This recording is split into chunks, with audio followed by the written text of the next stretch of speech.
Guys, did you know that Japanese beer is literally made with rice instead of wheat? And here's the crazy part. It's so light and refreshing that it's become the most consumed alcoholic beverage. In Japan, way more popular than sake. But wait until you hear about the third beer revolution that's happening right now, where they're creating beer-like drinks that taste amazing, but are taxed completely differently. We're about to dive into a world where beer isn't just beer, and honestly, the science behind Japanese brewing is going to blow your mind. Hey everyone! So today we're taking a trip to Japan without leaving our couch, because we're talking all about Japanese beer. And I have to confess, before researching this, I thought beer was just beer, you know? But Japanese beer is this whole fascinating universe with unique ingredients, crazy government regulations, and some surprising health benefits that I definitely wasn't expecting. Plus, we're going to talk about how the rest of the world sees Japanese beer, and whether you should be adding it to your drinking repertoire. Let me tell you how Japanese beer began, because it's honestly like something out of a history novel. Picture this. It's 1853, and a doctor of Dutch medicine named Kuman Kawamoto decides to test brew beer in Japan, using nothing but a Dutch book as his guide. Like, imagine trying to make beer from a recipe book with no YouTube tutorials. But here's where it gets really interesting.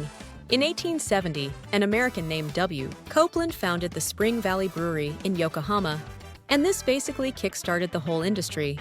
Then, in 1876, Japan established its first government-managed brewery in Sapporo, Hokkaido. Yes, that's Sapporo that you see everywhere now. What blows my mind is that by 1886, domestically produced beer exceeded imported beer for the first time. This was during the Meiji era, when Japan was rapidly modernizing, and beer became this symbol of embracing Western culture while making it uniquely Japanese. The timing is so fascinating because Japan had been closed off from the world for centuries, and then suddenly they're not just importing beer, they're revolutionizing it. The beer industry began during the Meiji era, 1868 to 1912, after the Tokugawa shogunate ended, making beer part of Japan's incredible transformation into a modern nation. Okay, here's where Japanese beer gets absolutely fascinating. Japanese brewers typically use rice rather than wheat for beer production, resulting in a crisp and refreshing Pilsner style that perfectly complements light and tasty Japanese cuisine. This isn't just a small difference. Using rice completely changes the beer's character. Rice creates this incredibly clean, light flavor that doesn't compete with food. It's like they engineered beer specifically to enhance your dining experience rather than overpower it. But wait, there's more! Japanese craft beer relies on fresh, original ingredients, so you might find beer that contains sweet potato, yuzu, rice, unrefined brown sugar, matcha, tangy, Japanese pepper, or even bonito flakes. Bonito flakes in beer! I mean, only Japan would think to put fish flakes in alcohol and make it work. Now here's where the Japanese government gets involved in the most Japanese way possible. They created beer-like beverages with lower levels of malt, called happoshu, or non-malt happose, which are taxed substantially lower than regular beer. If you make a beer with over 1/3 rice, it qualifies as a happoshu and is taxed at a lower rate than beer. This created this whole category of third beer that tastes like beer, but technically isn't beer according to Japanese law. It's like they found a loophole in their own tax system and turned it into an art form. Beer in Japan mostly comes from the country's 4 major breweries, Asahi, Kirin, Sapporo, and Suntory, which mainly produce pale lagers, around 5% ABV. These aren't just breweries. They're basically beer empires that have shaped Japanese drinking culture for over a century. What's wild is how these 4 companies completely dominate the market. Beer is immensely popular in Japan, far ahead of sake consumption. Think about that? In the country that invented sake, beer has become more popular. That's like if pizza became more popular than pasta in Italy. Each of these brands has its own personality. Asahi is known for being super crisp and dry. Kirin has this slightly more robust flavor. Sapporo brings that Hokkaido heritage, and Suntory adds their whiskey-making expertise to beer brewing. But honestly, they're all designed with that Japanese philosophy of being incredibly drinkable and not overwhelming your palate. Since deregulation, microbreweries have also become increasingly popular, which is exciting because now we're seeing even more innovation and creativity in Japanese brewing. Let's talk numbers because the global picture is really interesting. Japan's domestic consumption represents about 3.0% of the total global beer market, and Japan was ranked 7th globally for beer consumption for the 14th consecutive year. But here's what's fascinating about Japanese drinking culture. Around 1 in 5 consumers in Japan drank beer at home on a weekly basis. This might seem low, but remember that Japanese culture has this whole social drinking tradition where beer is often consumed in groups, at work events, or during special occasions. Globally, Japanese beer brands have this reputation for being incredibly refined and clean-tasting. People associate them with quality and consistency. You'll find Asahi, Kirin, and Sapporo in restaurants worldwide, and they're often positioned as premium imports. The perception internationally is that Japanese beer represents this perfect balance of traditional brewing expertise with modern precision. It's like the difference between a handcrafted samurai sword and a factory-made blade. Both might cut, but one represents centuries of refined technique. Asian beer consumption was the highest in the world for the 15th consecutive year, with a global market share of 33.9%, and Japanese brands are a significant part of this trend.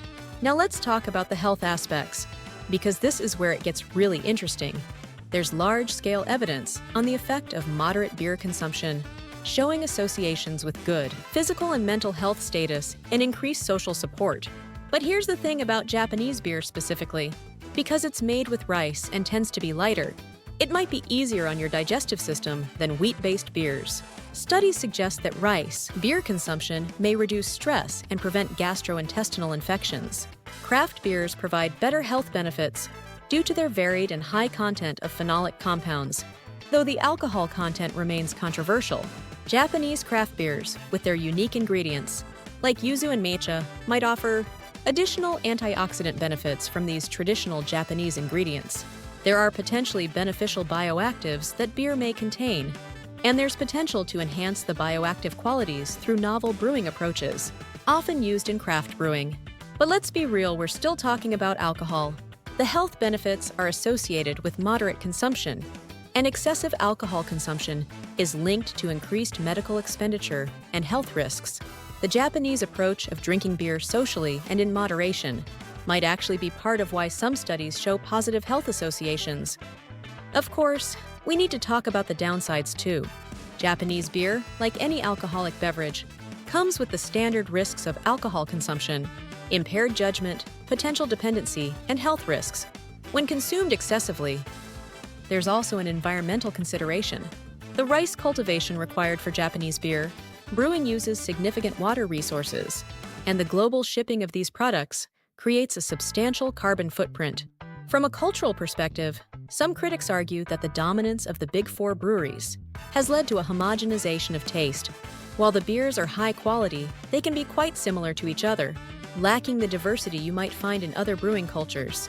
Japan saw a 9.3% decrease in beer consumption in 2020 compared to 2019, suggesting that even in its home country, people are drinking less beer, possibly due to health consciousness or changing preferences. So who should be exploring Japanese beer? If you're someone who finds regular beer too heavy or bitter, Japanese beer might be perfect for you. The rice-based brewing creates this incredibly smooth, clean taste that's almost refreshing rather than filling. If you love Japanese food, these beers are literally designed to complement those flavors. The brewers have spent decades perfecting beers that enhance, rather than compete with delicate sushi, ramen, or tempura. Beer enthusiasts who appreciate subtlety and craftsmanship should definitely explore Japanese brewing. It's not about bold, in-your-face flavors. It's about perfection and simplicity. People interested in cultural experiences through food and drink will find Japanese beer fascinating. Each sip connects you to this incredible story of modernization, innovation, and cultural adaptation. However, if you prefer bold, hoppy, or very flavorful beers, traditional Japanese lagers might seem bland to you. And if you're looking for variety within a single brewing tradition, the Big Four Japanese brands can feel quite similar. People with rice sensitivities should obviously be careful, and anyone with alcohol-related health concerns should consult their healthcare provider. Regardless of the beer's origin, what's your experience with Japanese beer? Have you tried the unique craft varieties with unusual ingredients? Let me know in the comments. I'm dying to hear your thoughts.